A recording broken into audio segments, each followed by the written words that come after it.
cité où l'agneau est la lumière. Amen. Abraham, notre père, a voulu voir cette cité.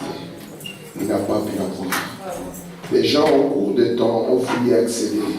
Ils n'ont pas pu accéder. Jean l'a vu descendre des cieux, pareil comme une épouse. Et ton prophète vient nous dire que cela concerne Théophanie. Ô Dieu de gloire, cela est une grande consolation pour nous. Et voir que dans cet âge, tu as établi cela dans nos cœurs. Alors que nous sommes ici, Père, ô Dieu, ton prophète nous dit que les corps glorifiés sont juste ici, afin de nous recharger comme l'intrant d'une batterie. Alors que ta parole va sortir, laisse que cela soit ainsi, Père, afin que, ô Dieu, chaque personne ici puisse être fortifiée et marcher devant toi en te plaisant, Seigneur. Amen. Ô Dieu, c'est cela notre désir. Qu'il en soit ainsi, Père, au nom de Jésus-Christ. Amen. Amen. Alors que nous sommes debout, nous lisons encore dans Genèse au chapitre 12. Amen. Genèse au chapitre 12.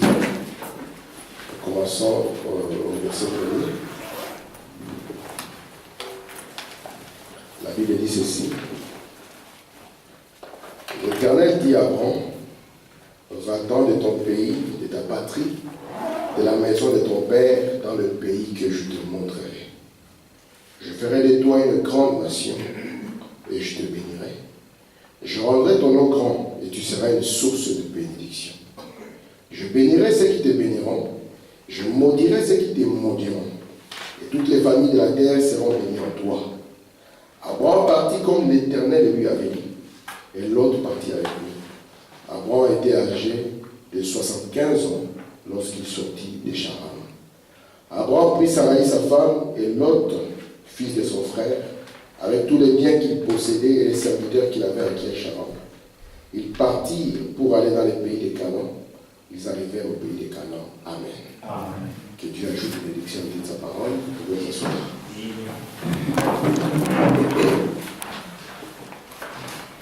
Je vous salue tous au nom du Seigneur Jésus-Christ. Et je vous remercie pour le sacrifice d'être ici pour que nous puissions avoir la réunion. Amen. Je tenais personnellement à vous remercier pour tout le geste de sympathie. Quand j'ai perdu mon frère, tout ce que j'ai vu, je vous remercie beaucoup. J'ai eu des messages, des appels, des visites. Je tiens à vous dire merci pour cela. Amen. Vous savez, frère Branham, quand il avait eu la petite translation, si vous lisez le message, vous allez voir que quand Branham s'est rapproché du chariot, il avait vu que c'était un chariot avec une roue cassée. Amen. Et si vous allez à Jeffersonville, vous allez voir la maison où Branham vivait, c'est là où Joseph vit aujourd'hui. Vous allez voir dans le jardin, il y a un arbre et puis il y a une roue cassée là, à côté. Et Branham dit, vous voyez cette roue cassée, elle représente ma famille. Il dit qu'une famille, toutes les familles, votre famille, ma famille, n'importe quelle famille, devant Dieu est représenté par une roue. Et Branham dit que chacun des membres de la famille forme les rayons de cette roue. Et il dit, vous allez voir qu'après un moment, les rayons vont commencer à être arrachés l'un après l'autre. C'est pas Branham qui dit ça. Il dit, mais il y a un pays où les roues ne sont pas brisées. Amen. Il était en train de parler à un jeune garçon qui avait perdu sa maman.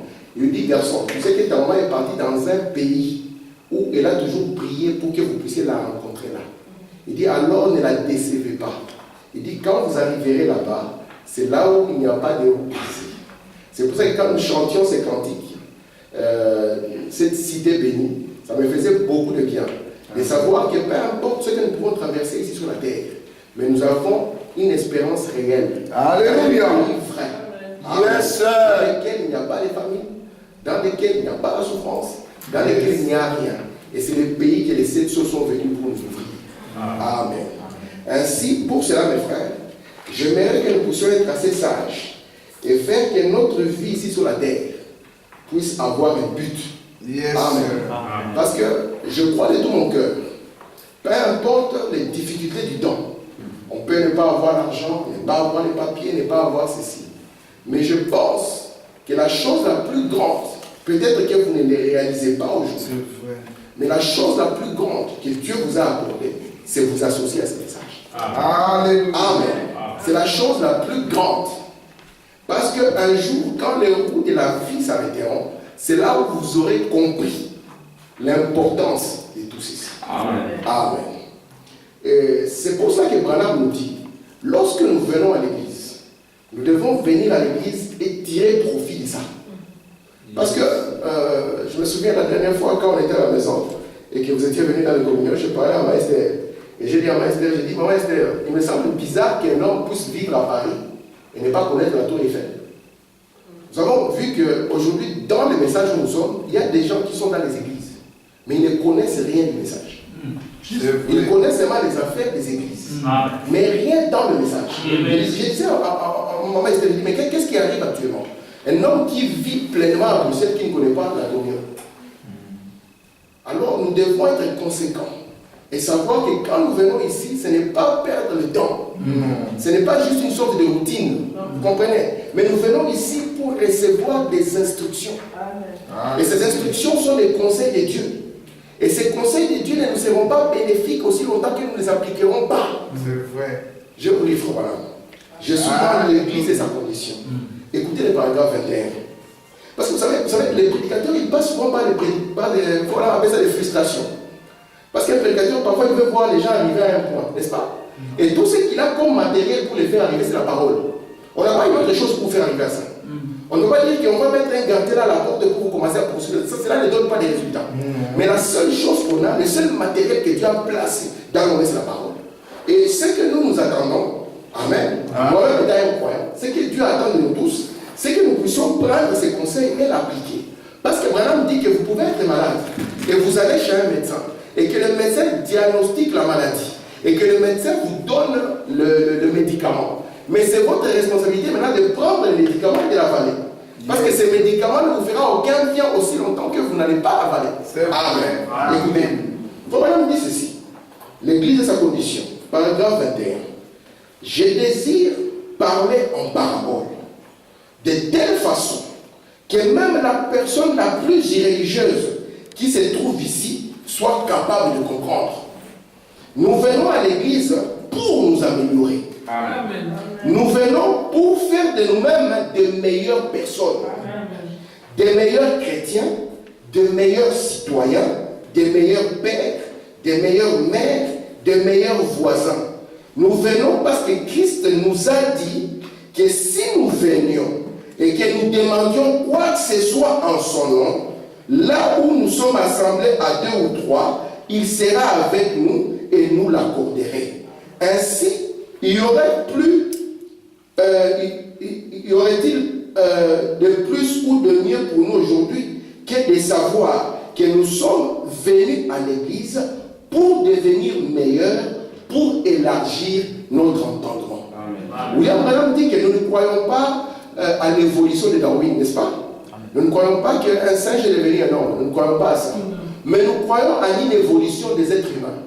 Nous croyons d'une personne qui était dans cet état et qui évolue dans un autre état.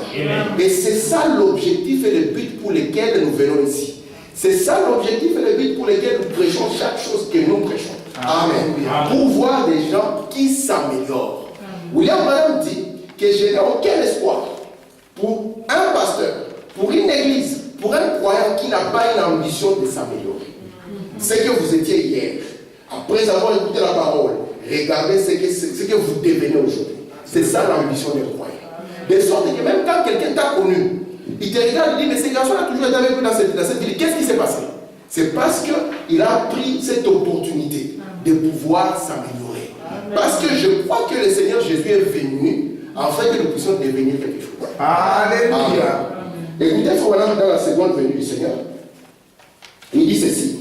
Il dit, il est plus tard que nous le pensons. C'est au paragraphe 54, la venue du Seigneur qui a prêché le 17 avril 1957. Il dit, nous ne venons pas à l'église pour occuper un banc. Nous ne venons pas à l'église pour entendre un bon sermon, ni pour entendre une bonne musique. Toutes ces choses ont leur place.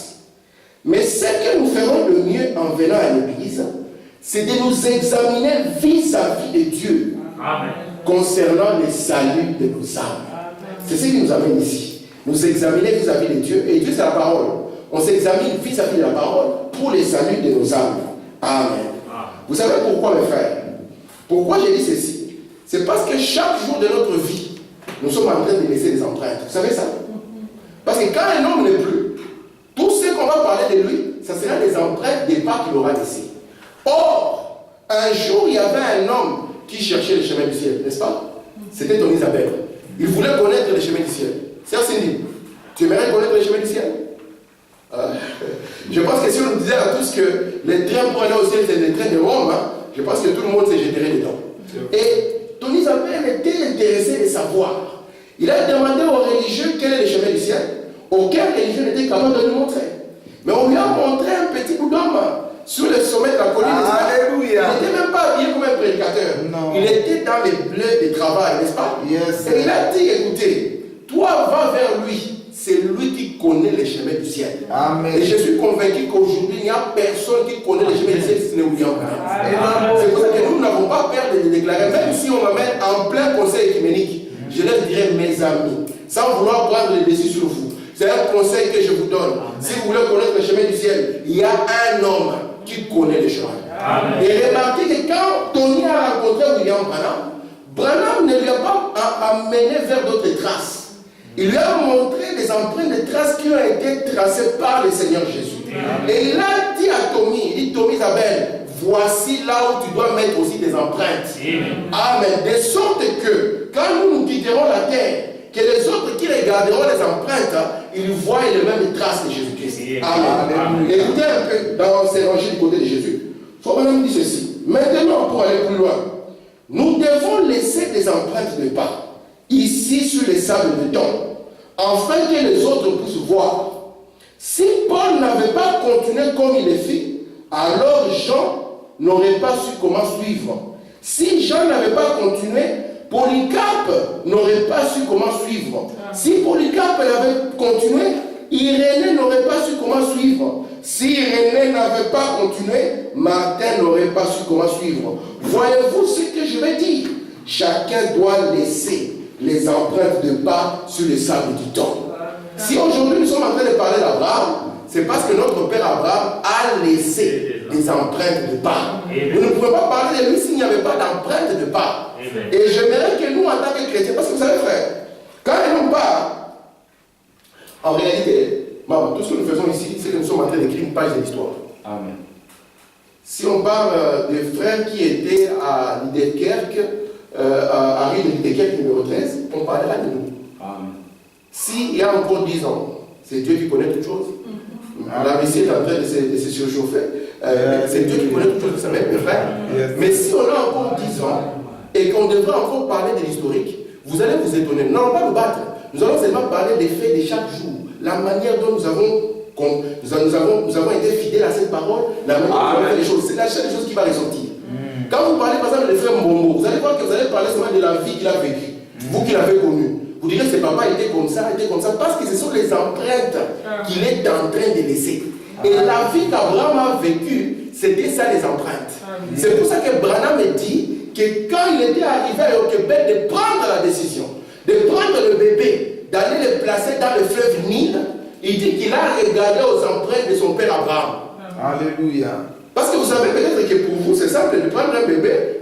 Maman, est-ce qu'une vraie maman peut prendre un bébé de quelques mois, le mettre dans une corbeille, aller le mettre dans un lac? Mais si le bébé bascule, qu'est-ce qui va se passer? Et d'ailleurs, dans ce lac-là, il y a plein de crocos. Ça, c'est dit. Tu serais partant, plein de crocos. Mais on dit ici qu'elle a regardé aux empreintes de pas qu'Abraham avait laissées. Elle s'est identifiée à cela. William Branham dit c'était un temps où les nuages étaient sombres dans sa vie. Mais elle a regardé au-delà des nuages. Et elle a vu qu'il y avait un Dieu immuable. Amen. Vous savez que l'aigle et la poule, les deux sont des oiseaux. Qu'on ne vous mente pas. La poule, c'est un oiseau. Nous sommes tellement habitués à les voir par terre que nous avons ignoré que c'est un oiseau. Sachez désolé, quand vous voyez ça, c'est un oiseau. Mais la différence entre les deux, William Branham dit quand Dieu identifie ses prophètes, il les identifie aux aigles, pas aux poules. Non. La différence, c'est que la poule a perdu cette capacité de se retrouver dans la hauteur. Elle aime vivre dans les 5 sens. C'est la seule des choses qui la lie. Elle ne peut pas s'élever au-delà de ce que la terre ne déclare pas. Et Dieu, quand il la regarde, il dit, oh Dieu, voici un oiseau qui devait s'élever et qui se retrouve lié à la terre. Souvenez-vous, mes frères, le madame nous dit, dans le psaume de la vie, il nous dit ceci, c'est un psaume qui a affaire avec eux. Il dit que beaucoup de gens ont rendu leur vie sublime. Vous savez comment? Ils n'ont pas donné l'argent aux musiciens pour qu'on les chante. Amen. Mais ils ont rendu leur vie sublime comment? En laissant des traces derrière eux. Et frère madame dit, puissions-nous aussi laisser des traces, de sorte que quand un frère naufragé, Amen, un frère en difficulté, verra comment toi tu as agi dans cette circonstance, il puisse prendre cela comme un bébé adoptif, n'est-ce pas? Et se référer à cela. William Madame dit, laisse qu'en partant, ces livres, même vos brochures, la manière dont vous les avez soulignés, la manière dont vous les avez lus, qu'un frère qui est fatigué, n'est-ce pas, regarde ça, que ça puisse lui donner courage. Amen. Voici la vie à laquelle nous sommes appelés. Amen. Écoutez, frère Madame, je suis dans pourquoi la petite Bethel, je suis en train de venir vers mon père Abraham. Il dit ceci, Seigneur, de génération en génération, tu as été notre refuge et notre force. Nos ancêtres avant nous se confiaient en toi. Ils n'étaient point confus. Ils ont cru en ton saint nom. Ils parurent comme des lumières brillantes. Écoutez, nous considérons leur vie parce que le poète l'a dit. Elle laisse des empreintes sur le sable du temps. Nos départs laissent derrière nous des empreintes, des pas sur le sable du temps. Alors nous voyons que ceux qui se sont confiés en toi, à cause sûr, s'en sont bien sortis. Quoiqu'ils aient traversé bien des eaux profondes, des grandes épreuves et des persécutions, tu finissais toujours par les en faire sortir plus que vainqueurs. Amen. Parce que ta parole promise a dit que tu ferais. Aujourd'hui, quand il y a une épreuve devant nous et que nous prenons un air de défaite, dites-moi mes frères, quelle est l'empreinte de pas d'un croyant qui nous a précédés, qui vous êtes en train de prendre comme position, n'est-ce pas? Parce qu'il dit ici que ceux qui nous ont précédés sont passés par des dures épreuves. Ils sont passés par des eaux troubles. Mais ces gens ont tenu bon. Vous savez qu'Abraham n'avait pas le Saint-Esprit. Je vois. Abraham n'avait pas le Saint-Esprit. Mais cet homme, malgré le peu qu'il avait, je sais que l'épreuve du temps d'Abraham et aujourd'hui c'est la rigolade, n'est-ce pas? Mais cet homme a quand même tenu à honorer Dieu et à garder la parole de Dieu. Amen. Amen. Et si on nous appelle enfants d'Abraham, c'est que Dieu attend de nous une même attitude.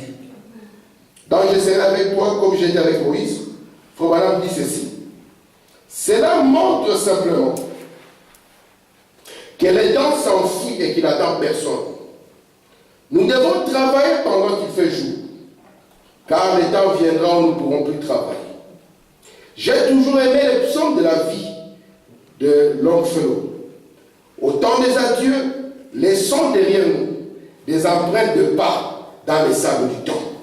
Nous devons laisser des empreintes de pieds pendant que nous le pouvons, chacun de nous.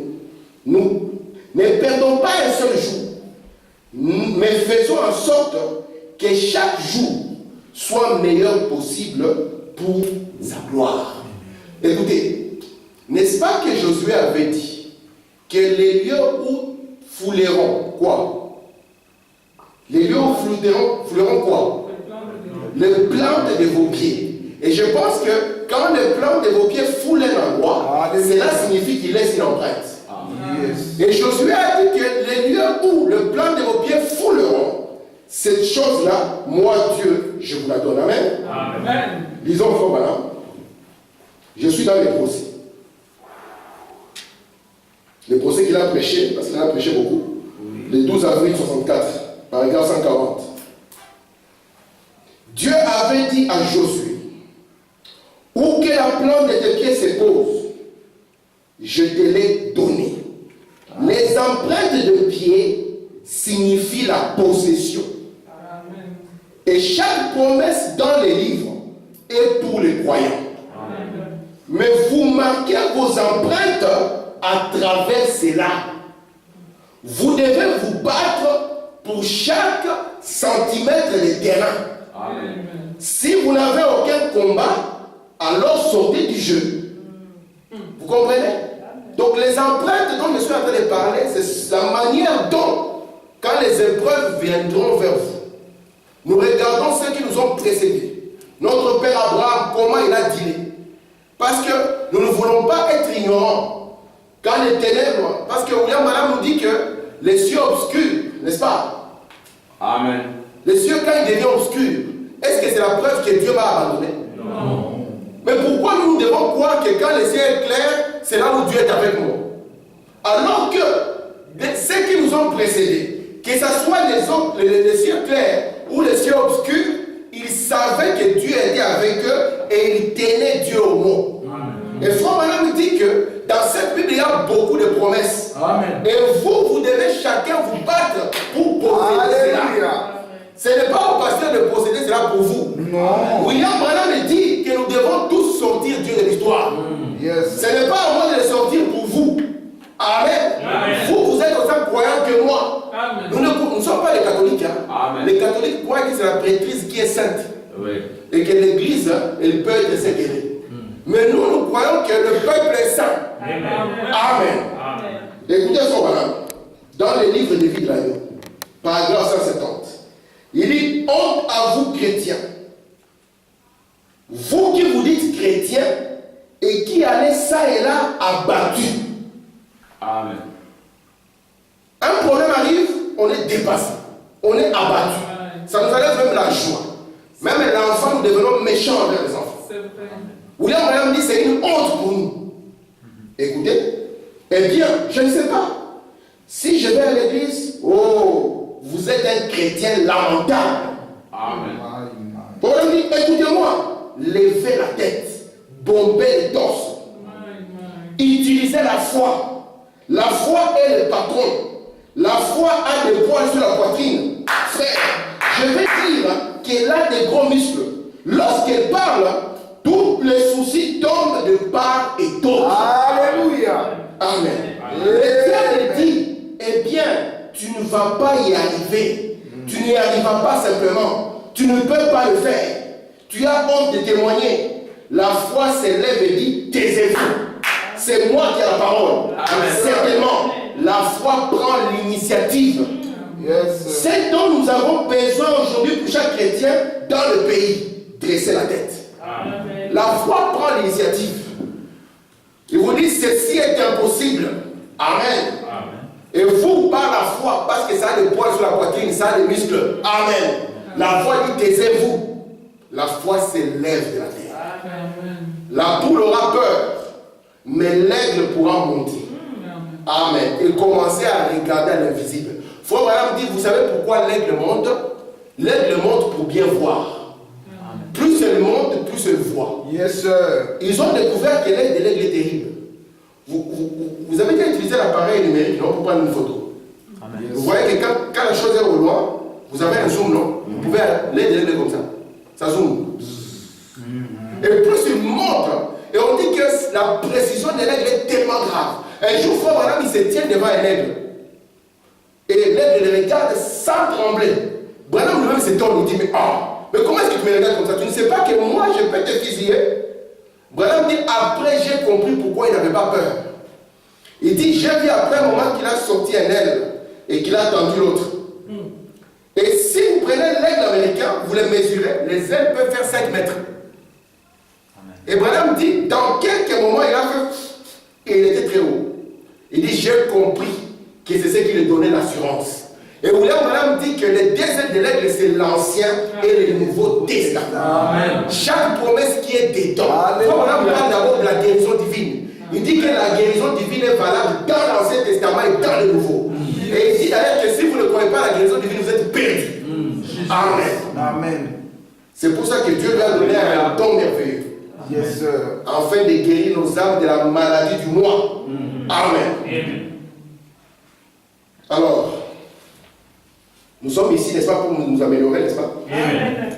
Pour que nous puissions être comme une espèce en mutation. Vous voyez, parfois, vous pouvez voir, qui a déjà vu un crapaud? Amen. Ça signifie un crapaud. Parce qu'ici, il n'y a pas beaucoup de bêtes. Hein? Là-bas, dans la jungle, il y en a beaucoup. Parfois, on est dans la maison, comme ça, on voit des arbres qui passent. On dit bonjour les arbres. Alors, quand vous voyez un crapaud, à la base, il n'est pas un crapaud. Vous savez ça? William Branham dit c'est un tétard. Mais vous allez voir que quand il est un tétard, tout le monde peut se moquer de lui, n'est-ce pas? Le voir comme un tétard, dit tu n'as pas de membres, tu ne peux pas te déplacer. Mais il y a quelque chose, une puissance de transformation. Et quand Branham a prêché la puissance de transformation, il a dû passer d'une espèce à une autre, d'une poule mouillée à un aigle dans les hauteurs. Vous voyez? Alléluia. Et celui qui était qu'un tétard, on va voir après, il commence à avancer différemment. C'est ce que je veux, mes frères. Yes. C'est ça le but pour lequel nous sommes ici. C'est un pasteur. Amen. Je vous ai dit qu'une théorie, tant qu'elle est dans le labo, elle ne peut pas nous aider. C'est vrai. Même si on nous dit aujourd'hui, vous savez qu'aujourd'hui, théoriquement parlant, il est prouvé que l'homme peut, s'il trouve le carburant, aller même jusqu'au confins de l'univers. Mais on n'a pas trouvé ce carburant. On n'a pas trouvé encore. Maintenant, comment on va arriver au confins de l'univers? Ça restera une chimère.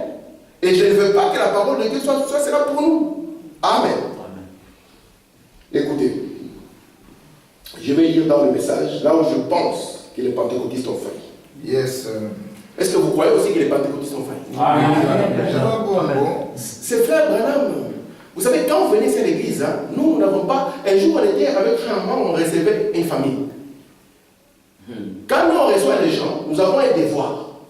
Même si vous pleurez, je vais pleurer avec vous, n'est-ce pas? Mais après avoir pleuré, mon devoir est de vous dire ce que Dieu dit. Amen. Même si ça vous fait encore plus mal, nous allons encore pleurer, mais je vais répéter. Voici ce que Dieu dit. Parce que souvent, quand les gens viennent à l'église, ils veulent entendre ce qu'ils veulent entendre. Et quand ils entendent ce qu'ils veulent entendre, là, ils sont contents, ils disent Dieu aujourd'hui était bon. Mais Dieu, un jour, va nous dire ce que nous ne voulons pas entendre. Amen. Parce qu'un jour, par exemple, quand il était petit, leur maman, pour le soigner, lui donnait de l'huile de ricin. Ça, c'est tu connais l'huile de ricin. Pour la vallée, c'est très difficile. Hein? Il faut être courageux. Amen. Il y a un frère, le papa aussi donnait l'huile de ricin. Et ses sœurs n'aimaient pas l'huile de ricin. Vous savez comment les enfants sont. Hein? Alors, le frère, il trouvait un moyen de pression sur ses sœurs. Il disait, si vous ne faites pas ce que je dis, je vais demander l'huile de ricin à papa. Alors, quand il était pas avec le papa, encore un peu d'huile. Alors, les sœurs commençaient à pleurer. Branham, sa mère, lui disait, écoute, je sais que c'est difficile pour toi de l'avaler. Il dit, mais si ça ne te fait pas du mal, ça ne te fera pas du bien. C'est vrai. Et Branham dit ici que les pentecôtistes ont failli. C'était en 56. Regardez un peu, frère. Vous savez, en 1906, exactement. Frère Branham est né quand? 1909. Mais quelle date? Le 6 avril. Le 6 avril 1906. Lisez l'histoire. Exactement. Le Saint-Esprit est descendu à Sousa Street. 3 ans plus tard.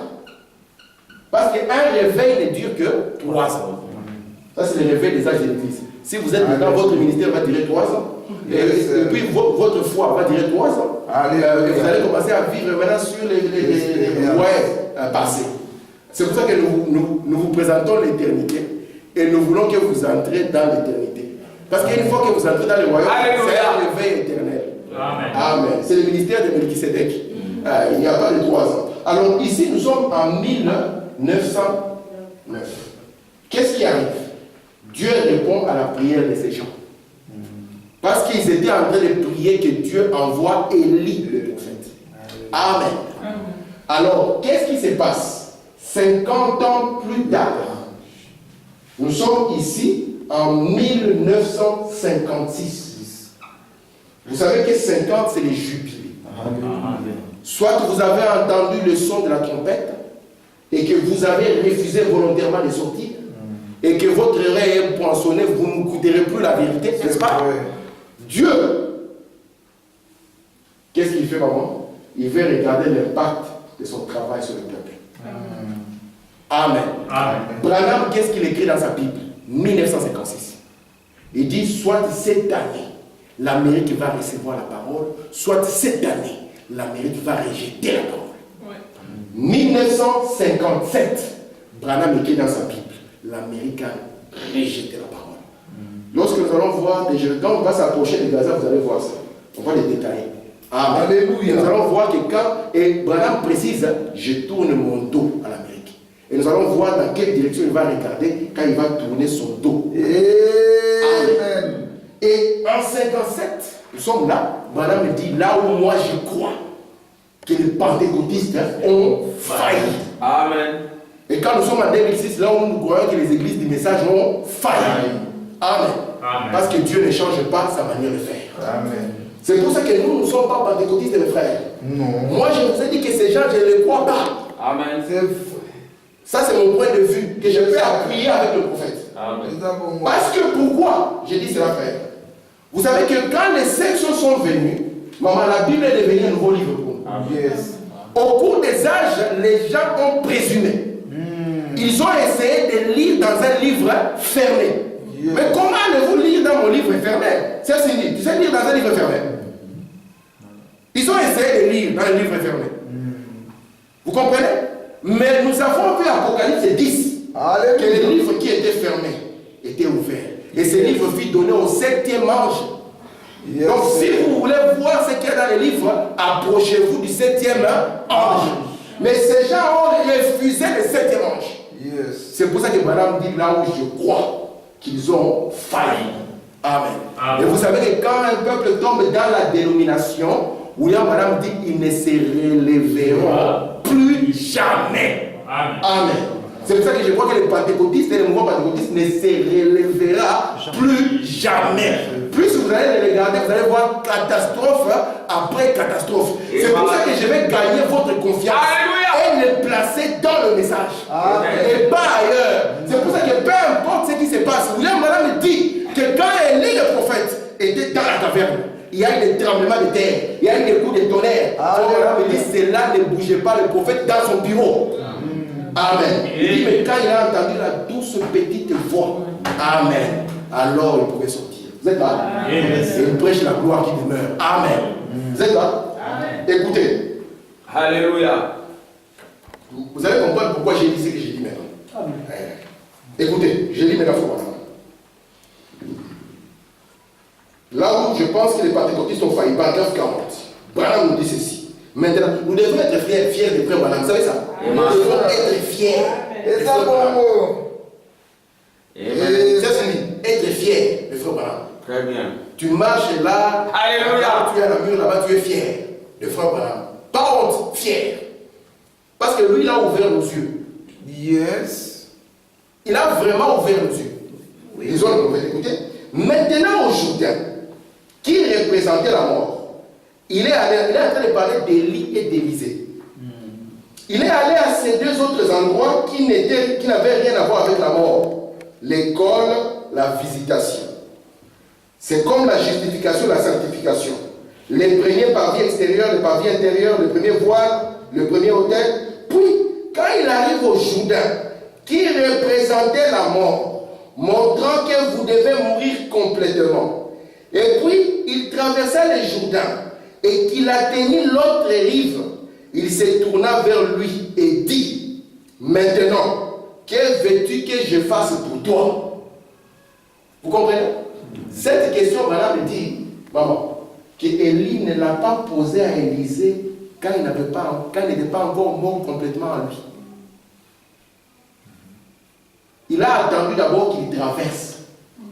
Et là, il lui pose la question. Qu'est-ce que moi, tu veux que je fasse pour toi? Parce qu'il dit, ils sont partis à Gilgal, n'est-ce pas? Ils sont partis à d'autres endroits. Et il faut madame dire, vous voyez, cela ne représentait pas encore la mort en soi, n'est-ce pas?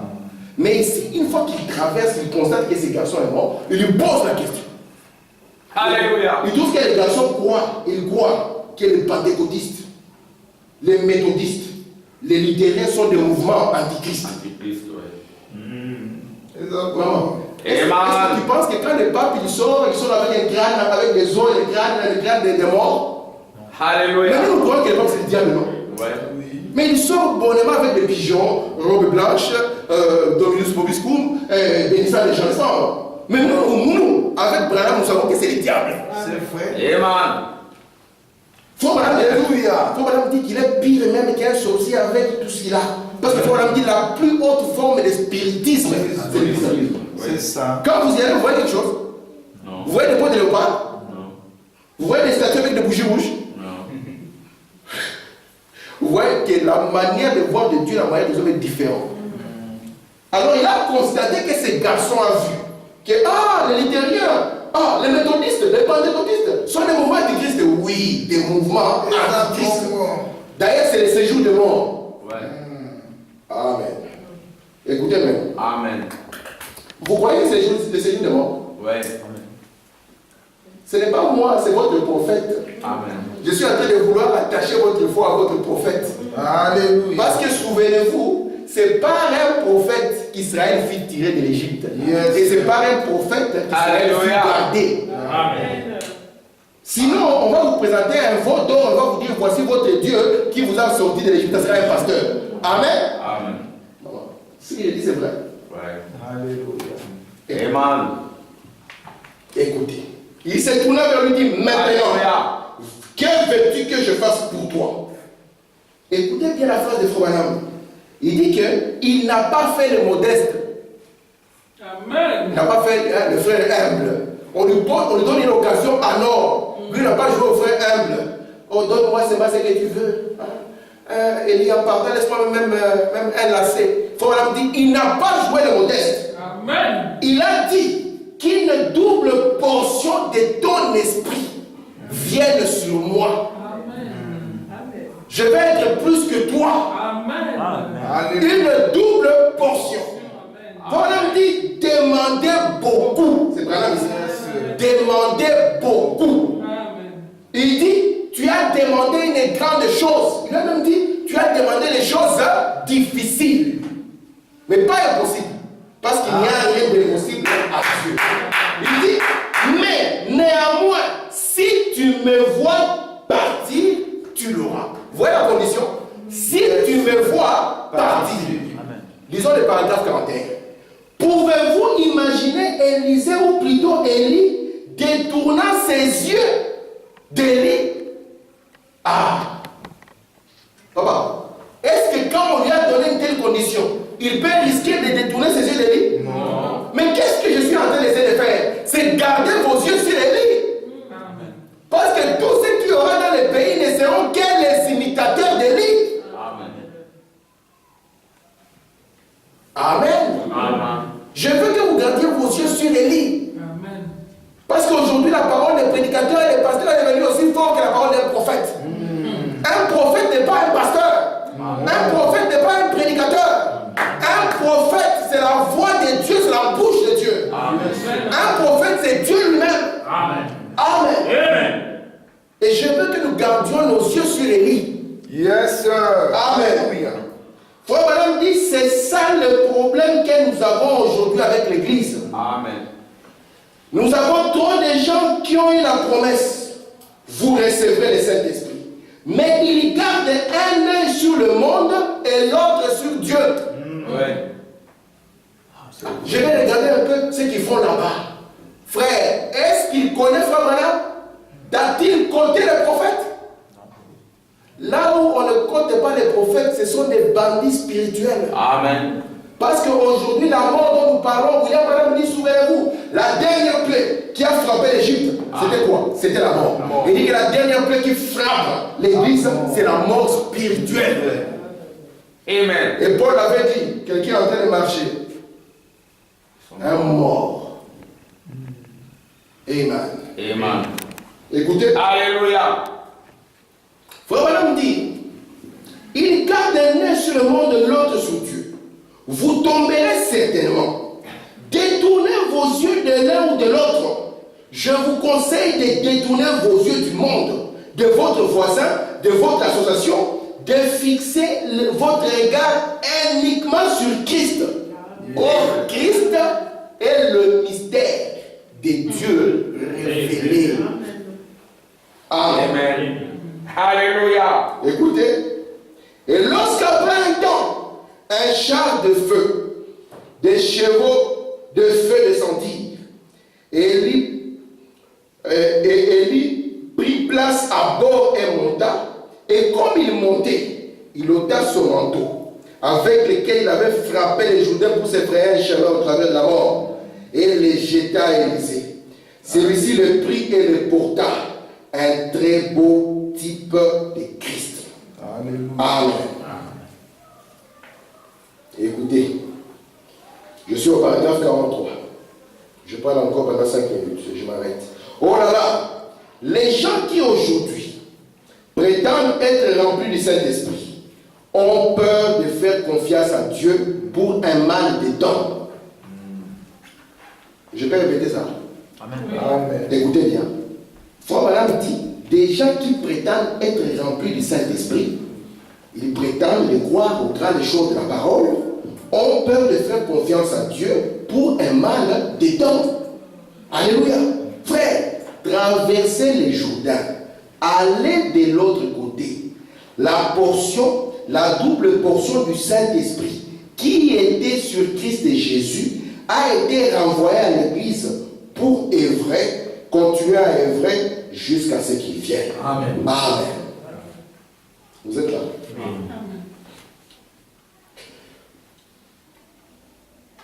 Ok. Je vais lire juste des citations. Ok, je vais lire des citations. Moi, j'ai encore 5 minutes. Je vais lire 2-3 citations et puis je m'arrête. Je suis dans les messages des aigles de Dieu, qui faut vraiment prêcher le 3 avril 1960. Au paragraphe 41, comme Madame nous dit ceci, il dit ici, si vous êtes venu cet après-midi dans cette pensée, donc vous êtes venu ici avec la pensée, n'est-ce pas? Amen. Ah, ça c'est dit. Peut-être qu'on est venu avec une certaine pensée. Écoutez la pensée qui va nous dire ici, très bien. J'irai là-bas, et si je peux me mettre dans la file de prière, alors tout est bien. Si le Seigneur me dit que tout est bien pour moi, et s'il veut me faire connaître, mais si rien de tel ne se passe, alors je ne recevrai absolument rien.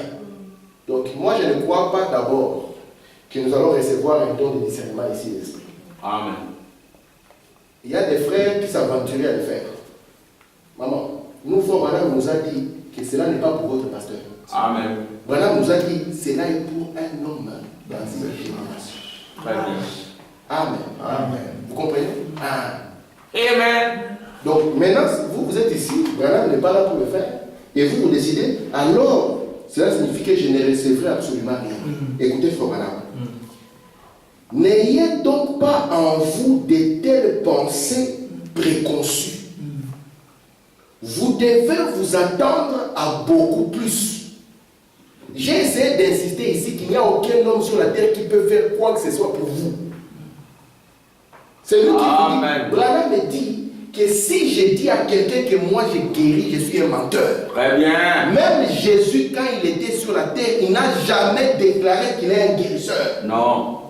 Bon, l'homme vient, Alléluia. il dit à Jésus, peux-tu faire ceci pour moi? La première question de Jésus, crois-tu cela? Branham dit pourquoi? Parce que Jésus ne pouvait rien faire aussi longtemps que cet homme ne croyait pas. C'est pour ça que si vous lisez dans la Bible, on dit que quand il vit là, quand il vint là où il fut élevé, il ne put y faire beaucoup de miracles. Pourquoi? Parce qu'on connaissait les garçons du quartier et personne ne pouvait croire en lui. Très bien. Aucun homme, j'insiste, aucun homme ne fera quoi que ce soit que vous.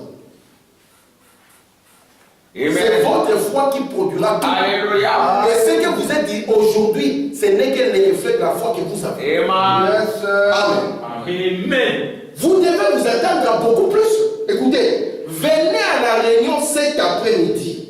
Si vous êtes malade, dites, je m'attends à revenir chez moi tout à fait bien. Amen. Et je ne quitterai pas la réunion avant que ça ne soit accompli. Amen. Est-ce qu'on a encore des gens comme ça? Non. Amen. Est-ce qu'on a encore des gens comme ça? Ils viennent complètement fatigués, chanter, il est comme ça, fatigué, les pauvres.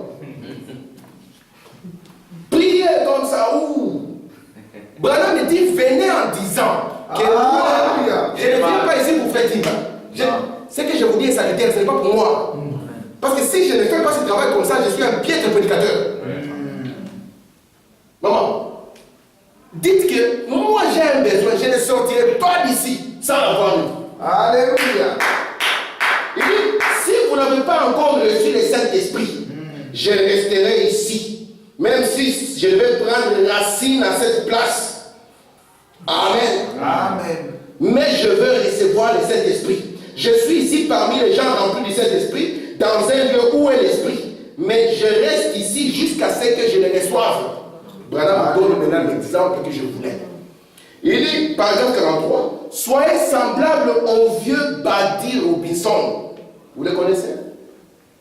Nous devons aussi connaître nos gens, non? Buddy Robinson, il est à nous. Hein, maman? Nous avons aussi nos gens dans le message. Que si nous sommes avec un pentecôtiste, nous parlons de Buddy Robinson, il est perdu. Nous parlons de Roy Robertson, il est perdu. Nous parlons de nos gens, n'est-ce pas? Les pérégrines, les biscottes, n'est-ce pas? Les livres, il est perdu. Alléluia. Amen. Parce que la Bible, c'est l'histoire de Pierre, Jacques et Jean, les gens qui ont été avec Jésus. Amen. Si on pouvait encore écrire une Bible, on écrirait les noms que je suis en train de lire ici. Amen. Écoutez, vous l'avez madame dit, soyez semblables au vieux Buddy Robinson. Alors qu'il était sorti dans un champ de blé, il s'écria, Seigneur, si tu ne me donnes pas le Saint-Esprit, lorsque tu reviendras sur la terre, tu trouveras un paquet d'eau de Buddy Robinson entassé à cet endroit même. Amen. Pour madame dit, c'est de cette manière qu'il faut procéder. Il dit parfaitement. Alléluia. Il dit, mais nous y prenons tellement mollement. Je vais fermer les yeux, prier un peu, voir ce qui va arriver. La prière n'est pas un peut-être. Non. La prière est une chose certaine, c'est parler à Dieu. Amen. Ce n'est pas le loto, hein?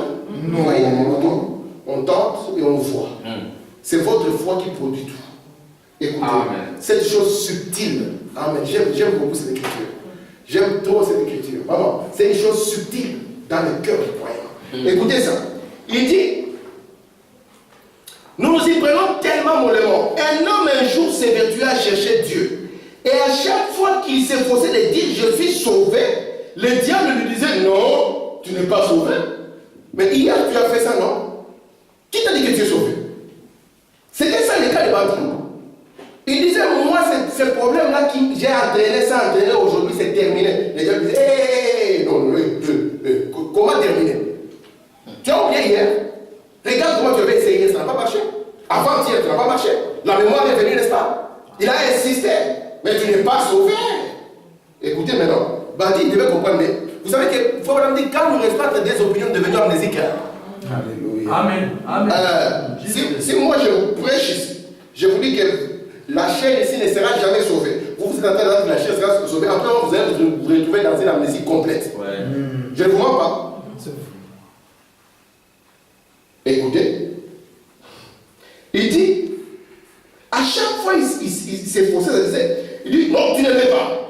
Une bonne fois, il enfonça un piquet dans le sol et dit, Satan, à partir de maintenant, là, maintenant, je prends ces piquets comme le point de départ. C'est ici, à cette place même, que Dieu a satisfait mes besoins.